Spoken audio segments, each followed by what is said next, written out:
Hello বন্ধুরা, আমি reaper হেসেলে সবাইকে স্বাগত। আশা করি তোমরা ভালো আছো। আজকে আমার হেসেলে হবে চিকেন পকোড়া।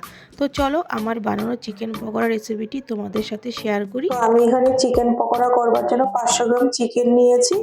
এক এক করে মশলার মধ্যে দিয়ে দেব। প্রথমে আমি ডিম দিয়ে দেব, আদা, কাঁচা লঙ্কা, রসুন বাটা দিয়ে দিলাম,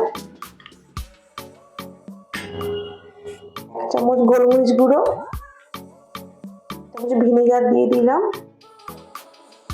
চিলি সস দিয়ে দিলাম, সয়া সস দিয়ে দিলাম, 2 চামচ টমেটো সস দিয়ে দিলাম, 1 চামচ নুন দিলাম, সামান্য পরিমাণ আজিনামোটো দিয়ে দেবো। কালারটা যাতে ভালো আসে তার জন্য আমি রেড ফুড কালার দিলাম সামান্য। 3 চামচ চালের গুঁড়ো দিয়ে দেবো, 6 চামচ কর্নফ্লাওয়ার দিয়ে দিলাম। এবার এটাকে ভালো করে হাতের সাথে মেখে নেব।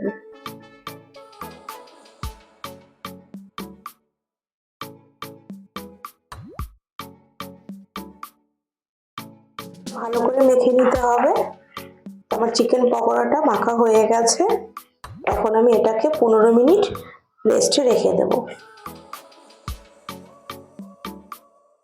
তো 15 মিনিট হয়ে গেছে। এখন আমি পকোড়াগুলোকে তেলের মধ্যে ভেজে নেব। গরম হয়ে গেছে। এখন আমি এক এক করে মাংসের টুকরোগুলো দিয়ে দেবো।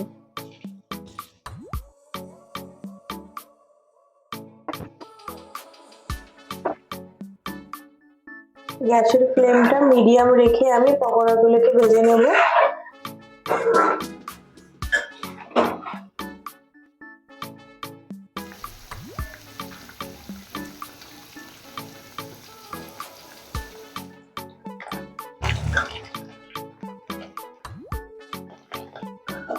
লাল লাল করে পকোড়া ভাজা হয়ে গেছে। তো আমি এখন এগুলোকে তুলে নেব। ক্রিসপি আর জুসি পকোড়া রেডি। তো দেখো কতটা ক্রিসপি জুসি হয়েছে, দেখতেই পাচ্ছ।